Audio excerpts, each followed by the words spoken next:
Hola, muy buenos días, buenas tardes a todos y todas. Bienvenidos a la rueda de prensa de À la toutes et à tous, bienvenue à la conférence de presse de la OPS, Organisation panaméricaine de la santé, aujourd'hui mercredi 4 mai. Je m'appelle Luciana Vegas et je me charge des affaires publiques à l'OPS.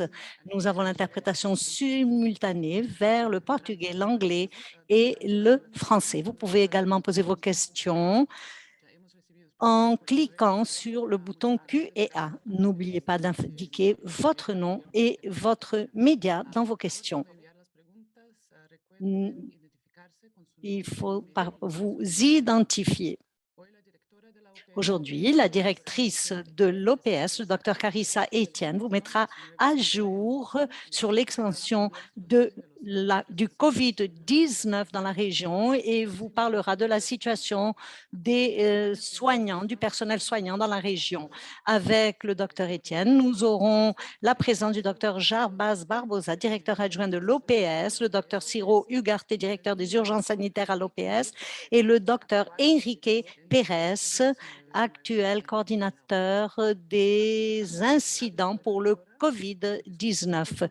Nous commençons par le discours d'ouverture du Dr Carissa Etienne. Je passe la parole maintenant à la directrice, le Dr Carissa Etienne. Merci beaucoup. Bonjour et merci de nous rejoindre pour cette conférence de presse. La semaine dernière, notre région a signalé plus de 616 000 nouveaux cas de COVID-19, une augmentation de 12,7% sur la semaine précédente et plus de 4 200 décès liés à cette pandémie, une légère réduction par rapport de moins d'1%. La Caraïbe a signalé une augmentation de 15,4% de nouvelles infections, avec une augmentation des cas en augmentation sur 24 des 34 pays et territoires. Et les décès ont augmenté pour la troisième semaine consécutive de l'ordre de 39,6% si l'on compare à la semaine précédente. Les cas ont continué à augmenter en Amérique centrale, cette semaine de l'ordre de 53,4%. 3 des 7 pays de cette région ayant enregistré des augmentations, même s'il y a un déclin des décès. En Amérique du Nord, les cas ont augmenté pour la 5e semaine consécutive, augmentant de 19,5% en comparaison à la semaine antérieure. Les États-Unis ont signalé une augmentation de 27,1%, tandis que le Canada et le Mexique ont signalé des reculs de leurs nouvelles infections. Autant les États-Unis que le Canada ont observé une augmentation des hospitalisations hebdomadaires. En Amérique du Sud, il y a eu une réduction générale de l'ordre de 8% dans les nouvelles infections, même si 7 pays sur 10 de cette région ont enregistré des augmentations de cas. 11 pays et territoires de la région ont signalé une augmentation du nombre d'hospitalisations et d'entrées dans les unités de réanimation. Les cas et les hospitalisations dues à la COVID-19 sont en augmentation dans trop d'endroits, ce qui devrait nous amener à renforcer des mesures pour combattre le virus, y compris des mesures de surveillance et de préparation. Il est crucial de garder un œil sur le virus en suivant son évolution et en conservant les capacités de dépistage. Des données fiables sur ce qui se passe peuvent aider chaque pays à planifier les mesures de prévention, à communiquer de façon efficace avec le grand public et à ajuster ces mesures de prévention sans compter le renforcement de la capacité hospitalière si nécessaire.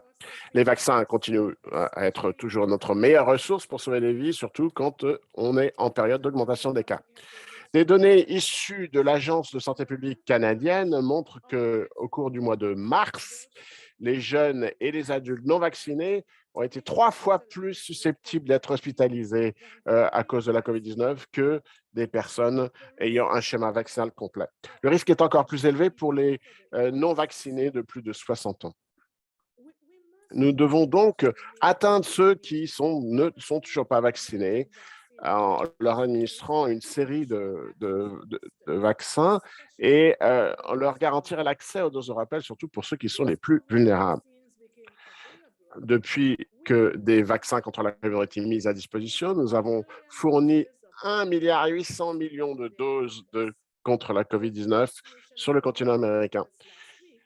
Au cours de la semaine de la vaccination dans les Amériques la semaine dernière, nous avons réussi à distribuer plus de 12 millions de doses. Et c'est un progrès remarquable. Et il nous faut maintenir cet élan pour atteindre les 230 millions de gens qui ne sont toujours pas vaccinés dans notre région des Amériques. Vous savez, nous n'aurions jamais réussi à atteindre autant de gens sans le travail essentiel des infirmières sur le continent américain. Alors que nous approchons de la Journée nationale des infirmières, je voudrais remercier ces infirmières qui nous ont aidés à atteindre cette marque et qui ont joué un rôle central en prenant soin de ceux qui ont été malades de la COVID. Ça n'a pas été facile. Dans tous les Amériques, les infirmières ont dû faire face à l'impact de la pandémie et beaucoup ont dû lutter contre le surmenage et des problèmes de santé mentale. L'enquête HERO a montré qu'un quart des travailleurs de santé interviewés en 2020 ont présenté des symptômes d'un épisode dépressif et 15% ont pensé à commettre un suicide. Dans certains pays, seulement un tiers de ceux qui avaient besoin de soutien psychologique ont pu le recevoir, en bénéficier. Au Brésil, au Guatemala et en Colombie, plus d'un membre des professionnels de santé sur 10 avait déclaré des symptômes de dépression sévère. Aujourd'hui, les infirmières supportent le double fardeau des soins aux patients de la COVID et au rattrapage de ceux qui ne sont pas fait examiner ces deux dernières années. Et ces facteurs de stress qui se chevauchent ont pu éloigner des gens de leur zone de résidence qui ont dû quitter les hôpitaux et les centres. Et dans une étude sur les infirmières, 4% des infirmières ont déclaré qu'elles avaient l'intention de quitter la profession à cause de la pandémie. Les infirmières sont la colonne vertébrale de notre force de travail.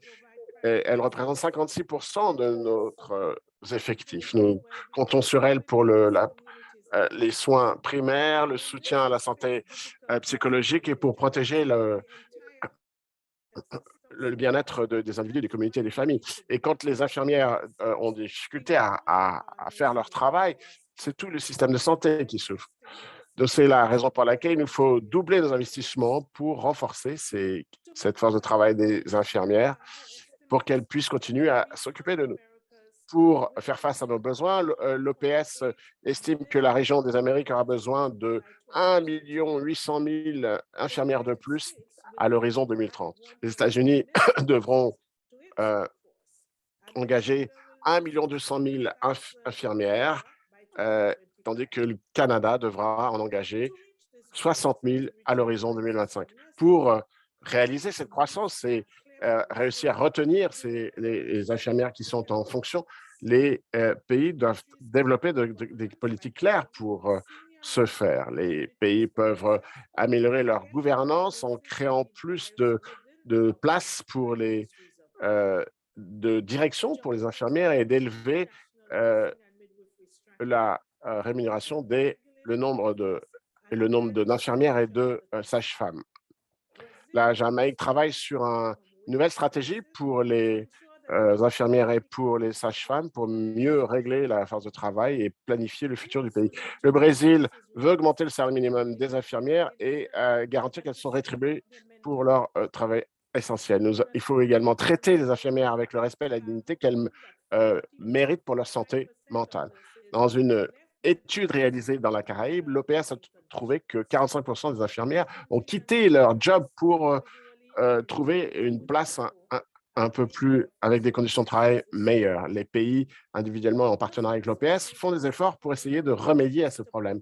Les associations d'infirmières appellent les pays à fournir des services de santé mentale dans les centres de santé pour s'occuper de la santé mentale de leurs professionnels de santé. Le Chili et l'Argentine ont créé lancé des numéros verts pour arriver à recenser les besoins en santé mentale de leurs professionnels de santé. Et l'EPS est en train de développer des soins auto-administrés qui sont plus particulièrement faits pour les professionnels de santé. Il est sûr que la pandémie a défié un petit peu notre bien-être psychologique, celui des professionnels de santé, celui de nous tous. Sur ce sujet, je voudrais mentionner que l'EPS lance une commission de haut niveau sur la santé mentale le 6 mai prochain, donc ce vendredi. Cette commission va rassembler des leaders et des personnes pour réfléchir sur l'impact de la pandémie sur la santé mentale sur le continent américain. Et l'EPS sera guidé par cette mission pour renforcer essayer de combler nos lacunes dans la santé mentale dans notre région. La COVID-19 continue à montrer justement ces lacunes qu'il nous faut combler en dirigeant nos efforts pour essayer de mieux reconstruire nos services de santé. Je vous invite également à nous rejoindre pour la commémoration du Jour international des infirmières, ce 6 mai, qui vont constituer notre force de travail, qui constitue actuellement et qui constitueront notre force de travail dans le futur. Il nous faut profiter de cette chance pour renforcer nos systèmes de santé dans les Amériques, non seulement pour nous protéger de ce virus, mais pour vivre plus heureux et de façon plus saine. Merci beaucoup, Dr. Etienne. Nous passons maintenant aux questions que vous nous avez envoyées à l'avance et également les questions que nous recevons à travers du bouton Q&A. Donc, la première question se dirige à la directrice. Question de suivi. Vous avez dit que les cas de COVID sont en augmentation et devraient provoquer un renforcement de mesures. Qu'est-ce que vous voulez dire par ce renforcement de mesures? Merci pour cette question. Il est tout à fait important de protéger nos professionnels de santé contre l'infection parce que la pandémie de la COVID-19 n'est pas encore terminée.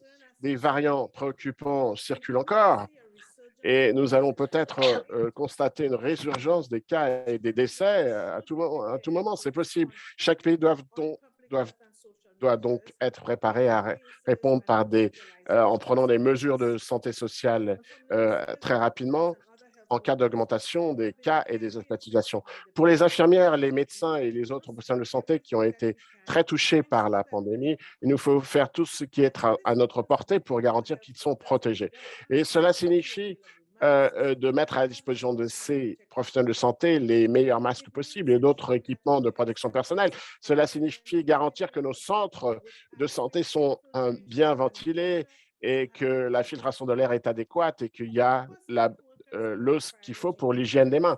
Bien entendu, nos professionnels de santé sont un groupe prioritaire pour les vaccinations avec les personnes âgées, les personnes immunodéprimées et les femmes enceintes. Donc, nous exhortons les pays à se centrer sur la vaccination de ces groupes, y compris à travers des doses de rappel. Quand nos professionnels de santé sont bien protégés, nous pouvons les aider en continuant à minimiser notre risque d'exposition au virus. Et cela signifie éviter des espaces confinés et de continuer à porter des masques à l'intérieur dans des lieux de rassemblement. Cela signifie également de rester à la maison quand on est malade, de mieux se laver les mains et d'augmentation la ventilation des espaces confinés, même en période de basse circulation du SARS-CoV-2. Ces mesures simples minimisent la transmission du virus entre les gens et réduisent les chances que surgisse un nouveau variant. Ces étapes protègent non seulement nos professionnels de santé, mais également nos familles, nos amis et nos voisins. Je vais vous rappeler, encore une fois, nous sommes encore face à une urgence de santé publique de portée internationale. Il nous faut rester vigilants et soyons prêts à passer à l'échelle pour ce qui est des mesures de santé sociale si les taux d'hospitalisation et de décès recommencent à augmenter. Merci.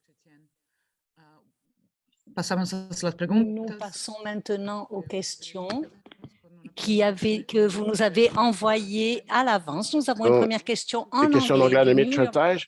du Pérou. Pérou, le ministère de la Santé du Pérou, dose de rappel pour récupéré par l'OMS, CFT, et après des rapports sur des effets collatéraux, le ministère a réduit la dose et n'a pas donné d'explication. Donc, la question c'est pour l'OPS, c'est combien de gens ont reçu cette dose à élevée de l'azorapel du Spikevax au Pérou? Est-ce que d'autres pays ont également administré ces vaccins à la COVID? Et qu'est-ce que l'OPS pense de cette procédure? Merci pour cette question.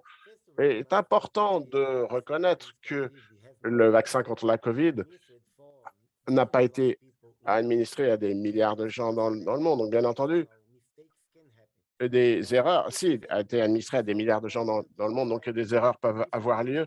Donc, il faut fournir des informations professionnelles de santé, il faut les former à la supervision des malades. Et oui, à cette question, nous avons reçu cette information de la part du ministre de la Santé péruvien, selon laquelle une opération de vaccination a eu lieu dans ce pays, parce que le vaccin de la Moderna est le seul vaccin dont la dose de rappel pour laquelle il faut utiliser seulement la moitié de la dose normale. Pour tous les autres vaccins, c'est la même dose pour la dose initiale et la dose de rappel. Donc, ce qui s'est passé au ministère de la Santé, quand le ministère de la Santé a découvert cela, il a suspendu immédiatement l'administration de cette dose de rappel et a commencé à utiliser la dose recommandée, la demi-dose. Et nous avons été en contact avec le ministre de la Santé pour mieux comprendre ce qui s'est passé et pour partager nos informations avec toutes les équipes de professionnels de santé. Mais nous ne disposons d'aucune d'effets collatéraux qui seraient en augmentation. Rien n'a été signalé chez les gens qui ont reçu cette dose augmentée, dose de rappel augmentée au Pérou. Bien entendu, la recommandation d'utiliser une demi-dose pour la dose de rappel, et c'est un usage plus rationnel du vaccin, mais pour les personnes immunodéprimées, il faut utiliser une dose complète pour la dose de rappel. Donc, il n'y a aucun risque d'effet collatéral grave. Ce que nous voulons apprendre de cet incident, c'est qu'il faut fournir plus de formation et plus d'informations aux professionnels de santé. Merci. Merci, Dr. Barbosa. Deuxième question de Mitra. La Dr. Etienne dit que lors de la dernière conférence de presse, que le COVID a causé plus de morts maternelles dans certains pays. De quel pays s'agit-il? Pouvez-vous en dire plus sur ce rapport entre les morts maternelles et la COVID? Dr. Barbosa, nous continuons avec vous. Merci pour cette question.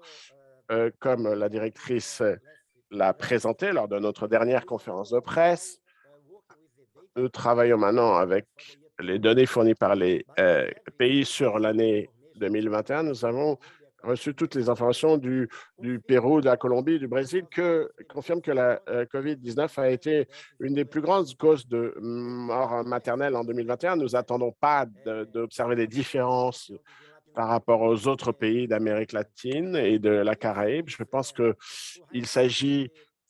cela souligne l'importance que nous devons avoir vis-à-vis des femmes enceintes dans tous les pays. Ce qui est différent, mais ce qui est le plus important, c'est que les femmes enceintes présentent un risque plus important de développer une forme sévère de la COVID-19. C'est la raison pour laquelle elles doivent être vaccinées. C'est très important que pendant la période, les consultations anténatales, elles parlent à leur médecin traitant qui leur fournissent des informations suffisantes pour qu'elles se fassent vacciner et ne soient pas menacées. Mais en 2020, et des variants préoccupants dans de nouveaux pays, des services étaient un peu perturbés ou totalement perturbés. Donc, ces femmes enceintes n'ont pas forcément eu accès aux soins de santé et ont eu des difficultés d'accéder aux hôpitaux. Auraient pu faire se vacciner. La principale cause de cette situation épidémiologique, Je crois que c'est un rappel très important. Il faut faire vacciner ces femmes enceintes et développer des stratégies et il faut continuer ces vaccinations pendant les pics il faut être plus résilient, il faut s'adapter et adapter des stratégies pour que les gens qui ont besoin de se faire vacciner puissent se le faire. Merci. Merci, Dr Barbosa. Nous passons à deux questions qui nous viennent du Mexique, de Blanca Valadez du Mexique. La première question, quelle notification avez-vous reçue de la part du Mexique? Quelle est la situation de la crise sanitaire? Docteur Ugarte, merci beaucoup Luciana, merci beaucoup Blanca pour cette question. Cette question s'applique à beaucoup d'autres pays qui présentent une quantité bien moindre de cas ces dernières semaines. Le secrétariat à la santé fédérale du Mexique nous a communiqué la fermeture du cycle épidémique et la transition vers le cycle endémique de la COVID-19. Cette analyse est basée sur le fait que ces dernières semaines, le nombre de cas a atteint des niveaux très bas, ainsi que le nombre de décès. Néanmoins, le secrétariat de la santé du Mexique, qui suit continuellement l'état de nouveaux cas et des décès, a observé et nous a reporté qu'après 2 semaines de baisse continuelle au Mexique, il y a eu une augmentation légère de cas et de décès ces dernières 2 semaines. Et ces dernières 5 semaines, la plupart des cas font partie des groupes de 18 à 21, puis de 30 à 39 et de 40 à 49, ce qui veut dire dans les groupes qui ont le moins de couverture vaccinale. Et il a été reporté également que 95% des cas reportés, 62% des décès ont surgi chez les hommes. Concernant les hospitalisations, ceci s'est réduit à 4% de l'occupation pour la COVID et 1% de l'occupation pour les lits avec de la ventilation. Ce sont des chiffres assez bas dans la région et dans le monde entier.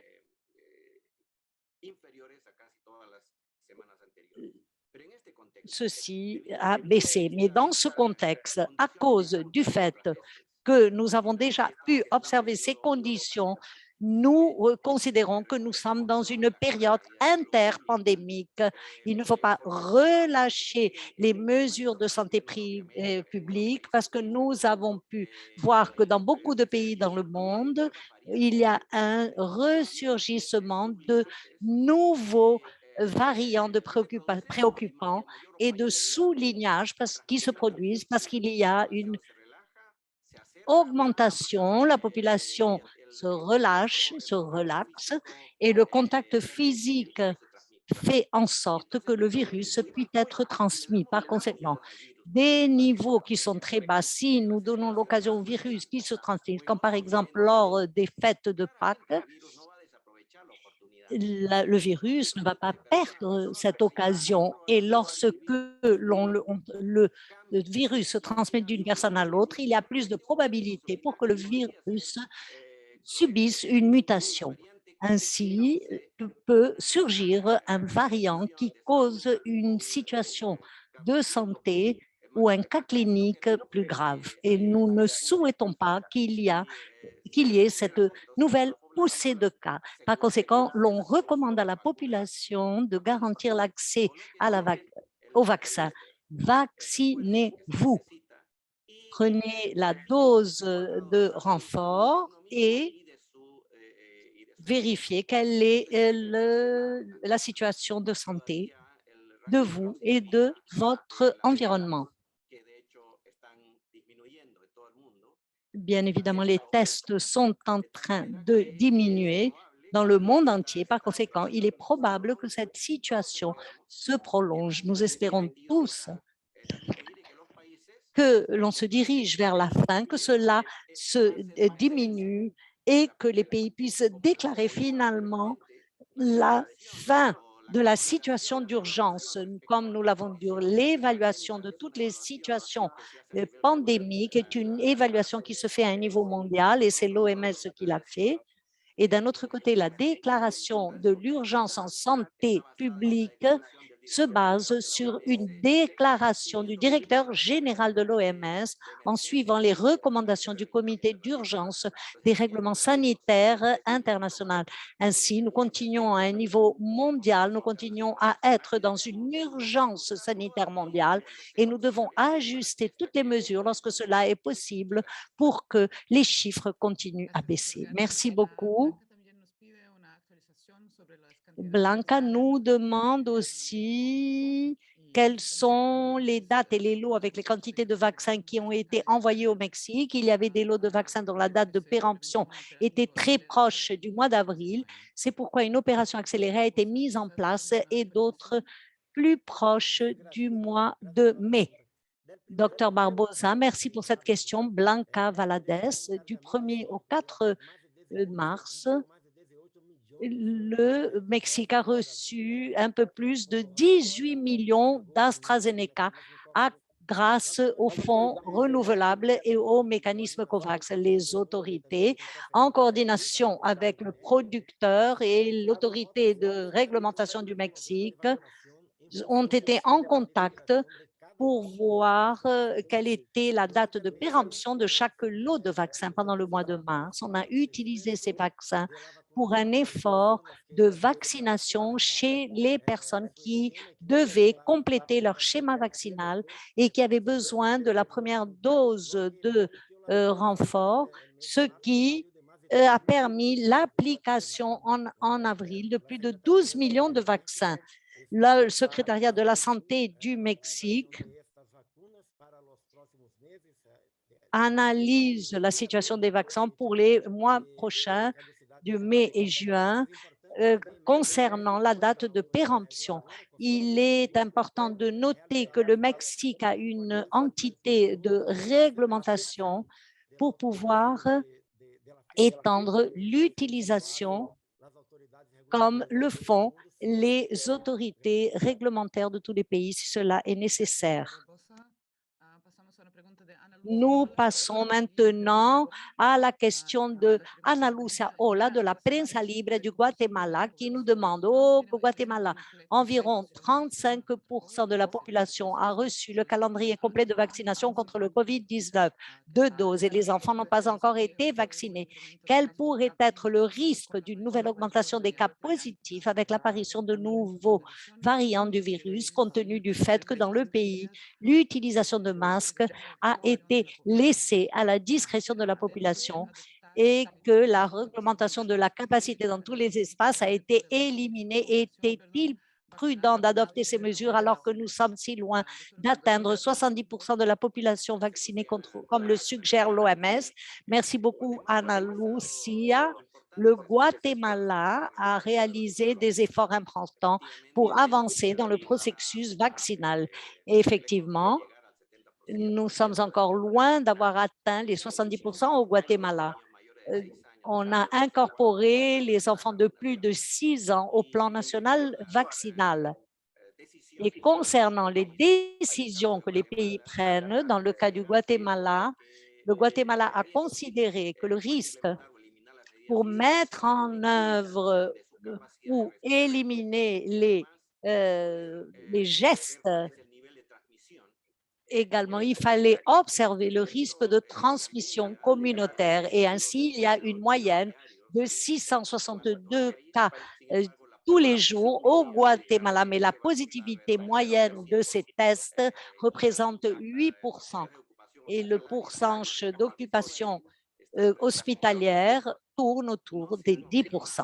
Nous n'avons pas observé des augmentations significatives si nous le comparons aux phases précédentes d'une haute transmission. Et comme nous l'avons dit auparavant, dans le cas du Mexique, et ceci s'applique à tous les pays, il est important de surveiller la situation de la transmission, faire les tests, surtout lorsque l'on relâche les mesures de santé publique et de distanciation physique et d'autres.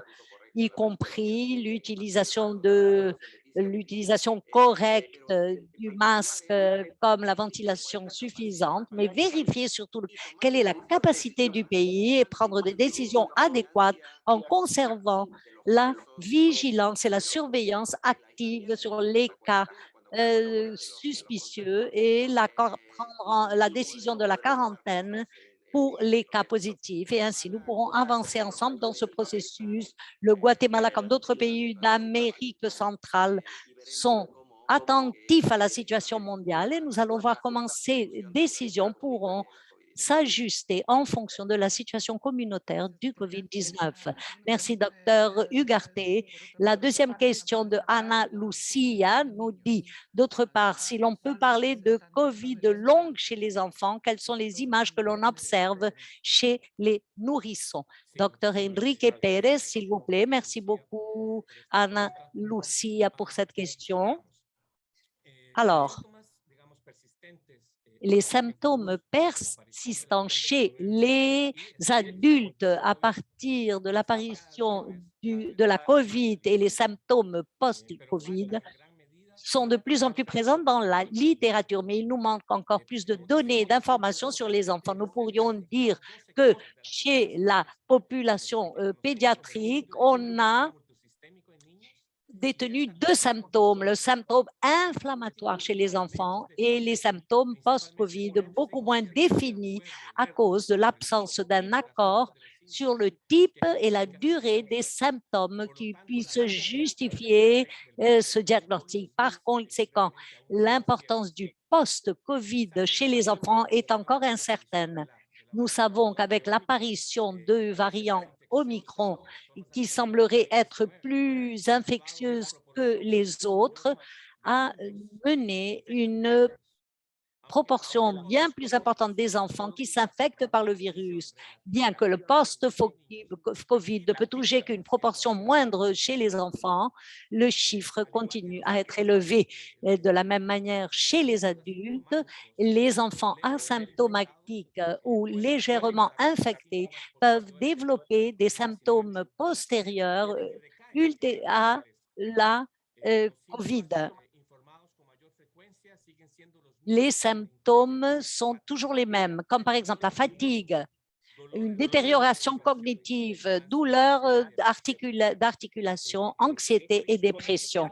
Ce post-COVID pédiatrique est observé plutôt chez les enfants plus âgés, chez les filles, ceux qui ont des problèmes d'allergie ou d'autres maladies chroniques sous-jacentes. Bien que la majorité des enfants se récupèrent rapidement, certains souffrent de maladies longues et peuvent provoquer de longues absences scolaires. Les études chez les adultes suggèrent que ces symptômes post-COVID se développent ainsi. Donc, l'on fait des recherches chez les enfants pour confirmer s'il existe un effet protecteur chez les enfants. Et finalement, je rajouterai qu'il est important de dire qu'avertir et alerter que si le post-COVID se définit par les symptômes qui apparaissent après une période dans un temps spécifique, cela ne signifie pas nécessairement que l'enfant doit attendre avant de recevoir des soins, parce que cela pourrait avoir des impacts durables à long terme qui sont d'une importance vitale. L'OPS, l'OMS soutient les pays pour développer les guides, nous l'avons dit à d'autres occasions, dans d'autres conférences, pour identifier et pouvoir traiter les patients post-COVID.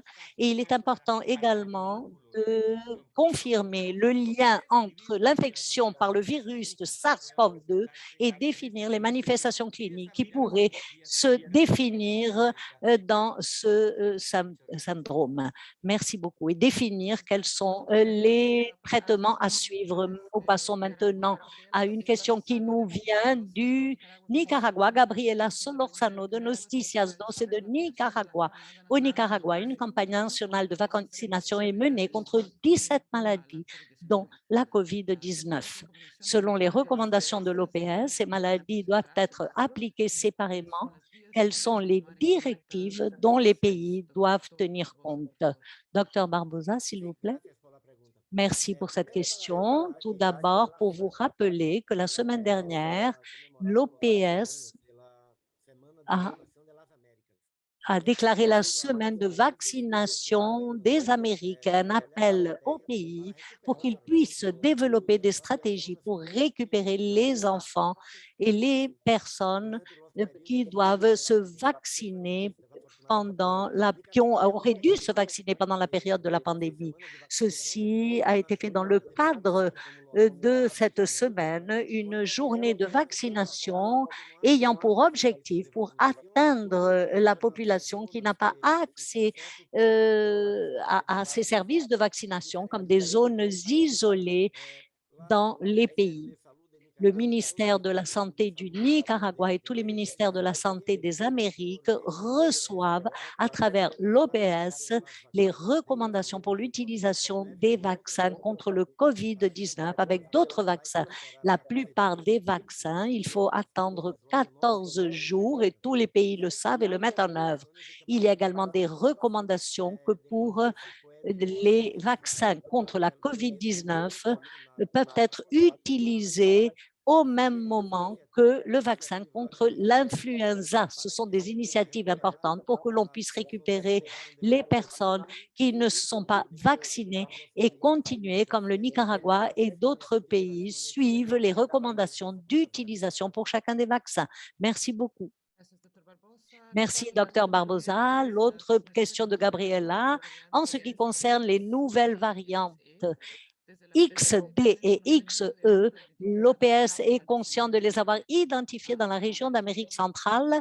Dr Pérez, s'il vous plaît, merci beaucoup pour cette question. Tout d'abord, je voudrais dire que grâce au travail et à l'effort permanent des pays des Amériques et la participation active de la surveillance génomique, il a été possible de générer 300 000 et quelques séquençages. Et il a été démontré à travers le temps les différents variants préoccupants, y compris le Omicron, qui maintenant prédomine à un niveau mondial et régional. Jusqu'à présent, dans la région centra-américaine, ceux qui ont notifié des questions a été le Costa Rica à travers son centre de séquençage génomique et l'ICIS. Bien que les séquences sont semblables à la XC, c'est cette recombinaison de ces sous-lignages de BA.1 et BA.2, nous sommes encore en train d'analyser les compositions pour une classification définitive. Il est important de rappeler que ces événements de recombination sont communs dans le processus évolutif du virus et jusqu'à maintenant n'ont pas présenté un avantage en termes de transmissibilité et n'ont pas été associés à une sévérité majeure ou à un changement du comportement. Je crois qu'ainsi j'ai répondu à la question du journaliste. Merci beaucoup, Dr Pérez. Nous passons maintenant à la question de Javier Hernández García Telesur pour Mexico. Quels sont les progrès réalisés dans l'approbation de l'utilisation des vaccins cubains Soberana 1, Soberana 2, Soberana Plus et Abdala? Et pourquoi a-t-elle été limitée si elle s'est avérée efficace pour la population cubaine? Docteur Barbosa, merci pour cette question, parce qu'ainsi, je peux parler rapidement du processus de ce que l'Organisation mondiale de la santé utilise pour évaluer et octroyer l'autorisation pour l'utilisation d'urgence. Donc, nous tenons compte de la production de vaccins. La production de vaccins se concentre dans le monde et le développement qui a été fait à Cuba est important pour le pays, pour la région.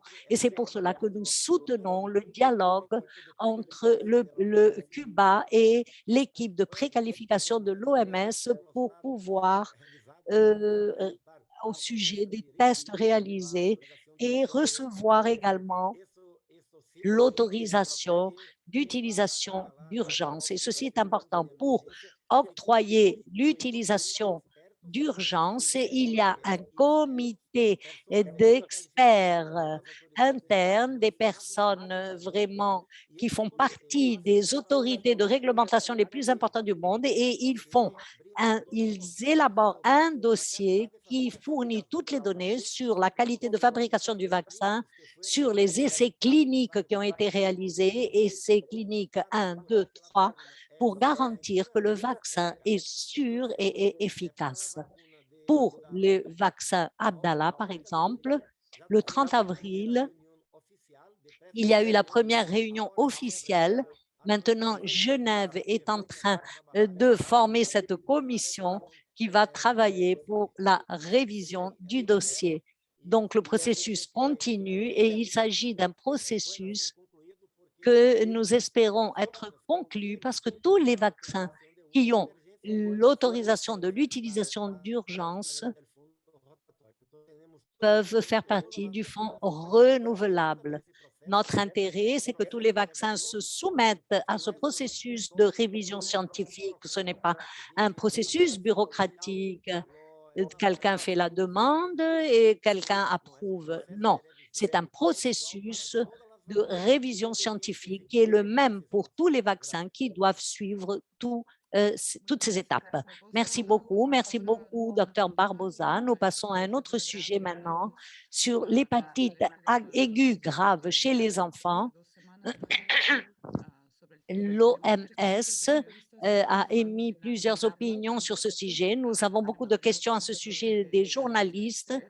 Nous avons des questions qui nous viennent de EFE, Televis, Commercia, Équateur, Istoé, Brasil et également Reuters. Nous allons les séparer en deux parties. La première, est-ce qu'il y a des reports de cette hépatite chez les enfants et quelles sont les recommandations de l'OPS pour la surveillance et le suivi des cas possibles et pour la prévention et quel est le niveau de risque pour la région. Docteur Enrique Pérez, s'il vous plaît, pouvez-vous répondre à ces questions? Merci beaucoup pour cette question et cette question qui est si importante. J'aimerais vous parler du contexte pour que nous ayons les mêmes informations. Si vous vous rappelez, cette question a été faite il y a 2 semaines et nous avons dit que depuis le 5 avril du 2022, l'Organisation mondiale de la santé a été notifiée au sujet de ces cas d'hépatite aiguë grave chez les enfants, chez des enfants sains de moins de 10 ans. Après avoir fait cette notification, il y a actuellement 228 cas probables qui ont été reportés par 20 pays, surtout dans la région d'Europe, mais également dans la région des Amériques, du Pacifique occidental et dans la région du sud-est asiatique. Ceci comprend les 9 cas notifiés par les États-Unis pour la région des Amériques. Il est important également de souligner que pour cet événement, les causes les plus fréquentes d'hépatite, qui sont les virus des hépatites A, B, C, E, D, ont été exclus après les tests de laboratoire et qu'il y a plus de recherches et d'investigations qui ont été faites pour comprendre mieux cette poussée des cas.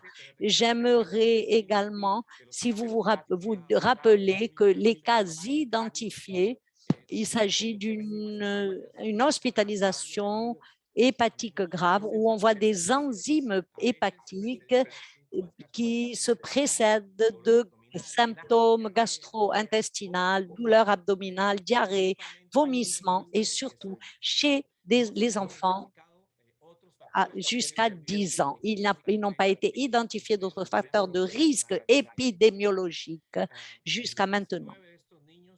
19 de ces enfants se sont soumis à des transplantations de foie et nous avons des informations qu'au moins un enfant, malheureusement, est décédé parmi tous ces cas informés. Comme je disais, la théologie des cas actuels d'hépatite est encore, l'étiologie est inconnue Nous sommes en train de réaliser des tests pour d'autres infections contre les toxines, les produits chimiques, sur tous ces cas qui ont été identifiés, déterminés. L'étiologie est une priorité pour mieux définir les mesures que nous ferons de prévention et de contrôle. Les hypothèses qui peuvent être soulevées concernant des effets secondaires du vaccin ont été écartés puisque la plupart des enfants n'ont pas été vaccinés.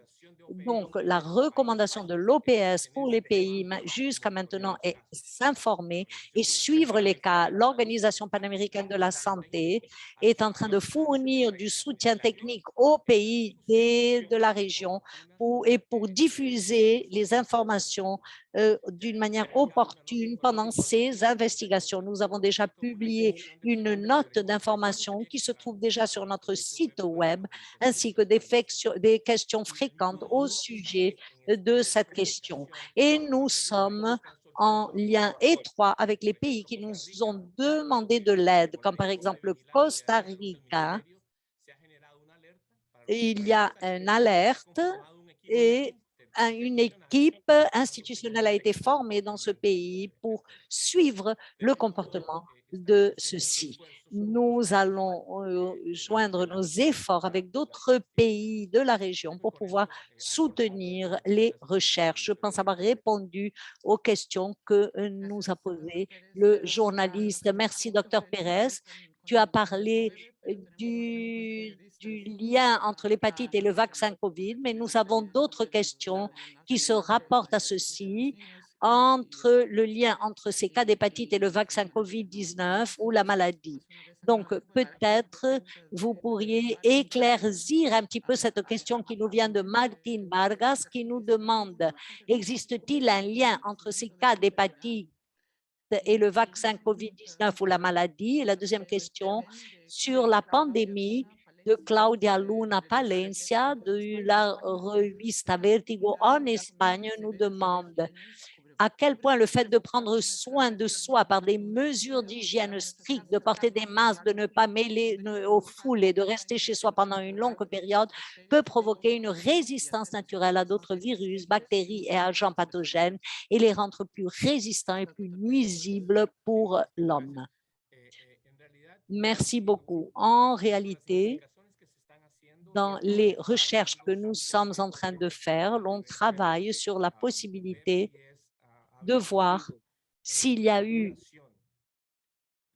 une circulation du virus qui a été détectée chez l'un de ces patients adénovirus pendant la période de la pandémie et le contact avec le SARS-CoV-2. C'est une des théories sur laquelle on fait des recherches, mais on a détecté d'autres virus aussi. Ceci peut être rapporté à l'augmentation de cet adénovirus observé dans ces pays, ou alors, et également, il est clair de dire que les adénovirus, et il est important de le dire, que les adénovirus sont des pathogènes communs qui généralement causent des infections auto-limitées. La propagation de l'adénovirus de personne à personne cause des maladies respiratoires, des gastroentérites et parfois des conjonctivites.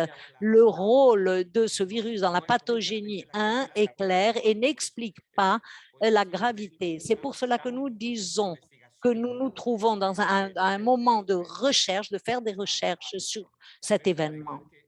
Peut-être rajouter que l'infection par cet adénovirus, surtout le 41 qui a été trouvé, touche les enfants, et cela a été reporté sur la littérature, les enfants immunocompromis.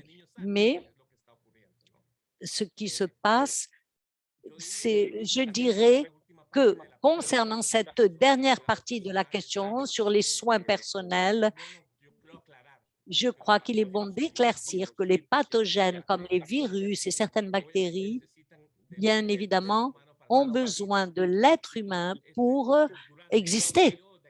Et pendant ces périodes d'isolement ou de distanciation sociale, ils ont diminué leur circulation et leur processus d'évolution et d'adaptation. Il est important de souligner également que lorsque l'on commence à alléger les mesures et que nous avons un contact avec ces agents, le système immunologique humain est dessiné et élaboré pour s'adapter rapidement grâce à ces mécanismes de mémoire et pouvoir conserver la protection d'une manière efficace.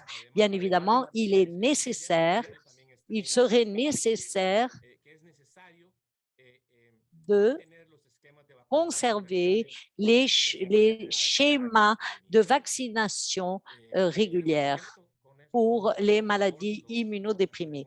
Ainsi, je crois avoir répondu aux questions du journalisme, mais à nouveau, les lignes de recherche que nous sommes en train de suivre concernent la susceptibilité chez de jeunes enfants après une basse circulation de cet adénovirus pendant la COVID-19, c'est oui ou non la co-infection par le SARS-CoV-2 ou un effet prolongé préalable au COVID-19, c'est une des hypothèses que nous suivons et l'urgence de cet adénovirus. Je pense qu'ainsi, je crois avoir répondu complètement aux questions des journalistes. Merci beaucoup, docteur Pérez. C'est une question très importante pour les parents de la région.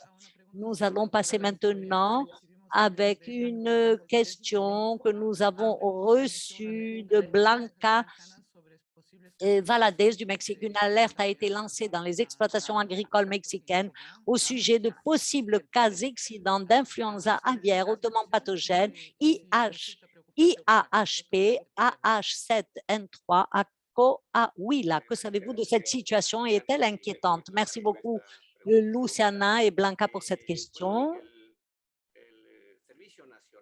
Le service national de soins et alimentaires ont confirmé la présence d'un influenza aviaire hautement pathogène causée par la variante AH7N3 dans la commune de Cepeda avec Aurilla.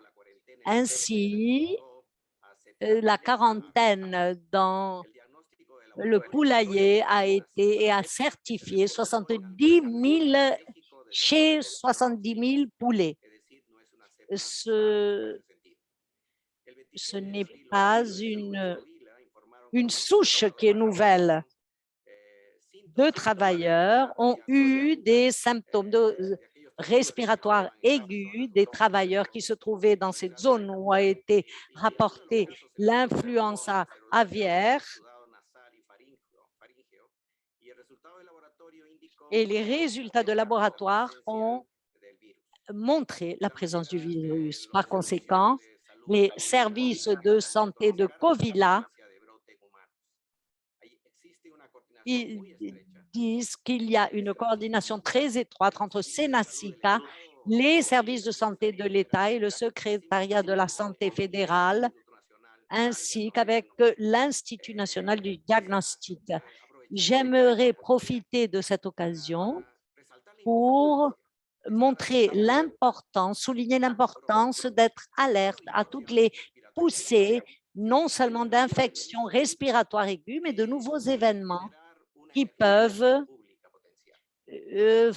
former une urgence sanitaire. Nous ne parlons pas de ce cas, ça a été écarté, mais cela nous montre le degré de maturité qu'il existe dans le système de santé du Mexique pour pouvoir détecter ces cas et la coordination étroite est prête pour pouvoir contrôler si ceci pourrait avoir une répercussion. Le risque, le plus grand risque de la suivante pandémie est le virus de l'influenza humaine. Et la plus grande probabilité, c'est que ce virus d'influenza vienne de la zone d'Alicota. Par conséquent, il est extrêmement important de surveiller, de continuer ces processus parce que c'est la mesure de protection la plus importante. Notre région s'est caractérisée pour avoir un réseau de laboratoires de surveillance génomique pour la COVID-19, mais c'est ce même réseau de laboratoires qui est capable de détecter de nouveaux variants et de nouveaux virus. Et s'il y a un virus ou un variant qui surgit dans un pays, les informations sont partagées et les autres pays sont en alerte pour pouvoir le combattre. C'est un des avantages et des progrès les plus importants dans notre région qui nous place dans une meilleure position face aux nouvelles urgences qui pourraient surgir. Merci, merci docteur Ugarte. Un autre sur la grippe influenza, Federica Ciarino de Busqueda en Uruguay nous demande: de nombreux pays d'Amérique latine ont décidé et ainsi la circulation de la grippe continue à cause du froid. Quelles sont les mesures à prendre pour pouvoir éviter les infections doubles, la grippe et le COVID? Merci pour cette question.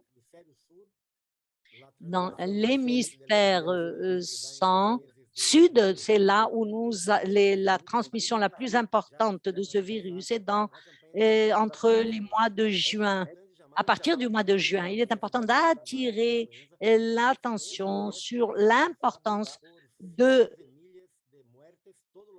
renforcer la vaccination pour l'influenza. L'influenza est responsable de plusieurs complications, de plusieurs infections, et ceci est surtout pour les personnes qui ont des problèmes avec le système immunologique, les personnes âgées, ceux qui ont des maladies chroniques. Il est important de rappeler que ce n'est pas seulement la COVID-19 qui représente un risque, mais influenza également. La manière de se protéger contre l'influenza est semblable à la COVID-19, se laver les mains, porter des masques dans les endroits fermés et vacciner toutes les personnes en suivant les orientations des ministères de la Santé. Pour la plupart des vaccins que nous avons aujourd'hui pour la COVID-19, il y a des données, des évidences qu'ils peuvent se faire en même temps, que les vaccins peuvent être pris en même temps, le vaccin contre la COVID-19 et la COVID d'influenza. C'est une manière d'augmenter l'accès et de garantir que le plus grand nombre de personnes sont vaccinées. Les pays peuvent adopter cette stratégie pour pouvoir donner plus d'accès des personnes aux deux vaccins qui sont importants de la même manière. Nous arrivons pratiquement à la fin de notre session. Nous avons une dernière question sur la commission Paola Bayarte de l'agence EFE à Lima.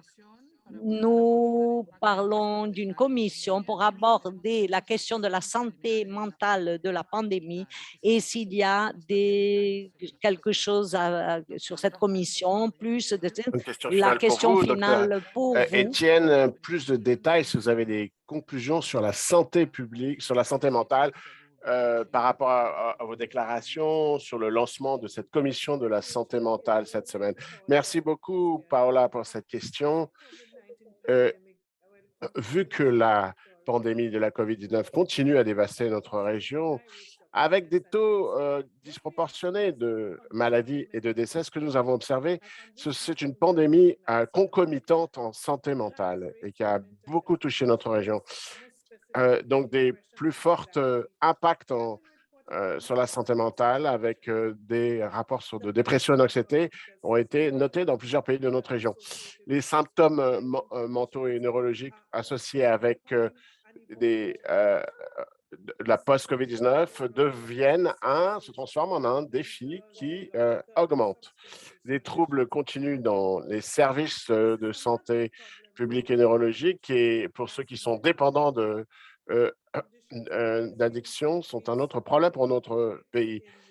Et effectivement, il y a des ruptures dans nos services de santé mentale. Donc, pour pouvoir traiter ces effets sur la santé mentale dus à la COVID-19, nous pensons qu'il est essentiel de reprendre ces soins après la pandémie et de sauver les progrès qui ont été réalisés dans la région à ce jour. Donc, voyons ce que nous pouvons faire ensemble pour catalyser un petit peu la réforme sur la santé mentale et reconstruire de façon meilleure, de façon plus résiliente pour le long terme dans les Amériques. Il faut nous rappeler que même avant la COVID-19, nos systèmes de santé mentale n'étaient déjà pas très forts et que la COVID a un petit peu renforcé le problème. Donc, c'est une région sur laquelle il nous faut vraiment nous concentrer. Mais je voudrais vous rappeler que ce n'est pas seulement un problème de santé publique, c'est un problème pour toutes nos sociétés. Et c'est la raison pour laquelle nous avons formé cette commission. Nous avons des leaders de plusieurs pays et d'organisations qui vont étudier les changements qui sont nécessaires à mettre en place pour la santé mentale et qui feront des propositions sur le financement, la promotion de la santé et la mobilisation des communautés, ainsi que d'autres nécessités. Je vous l'ai dit qu'il y avait il y a donc des gens, des spécialistes qui siègent à cette commission. Donc, nous attendons à ce que ces commissaires préparent un rapport avec des recommandations clés pour améliorer les soins de la santé mentale dans les Amériques et transformer des systèmes de santé mentale en suivant après la COVID-19.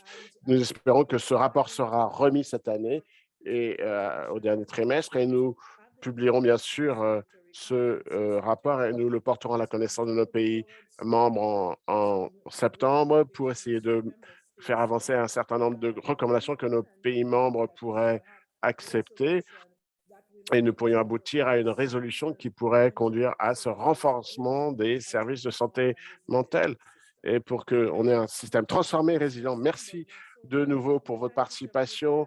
Nous vous remercions chacun d'entre vous de nous avoir rejoints aujourd'hui et nous avons hâte de vous retrouver dans le futur proche. Merci beaucoup une fois de plus.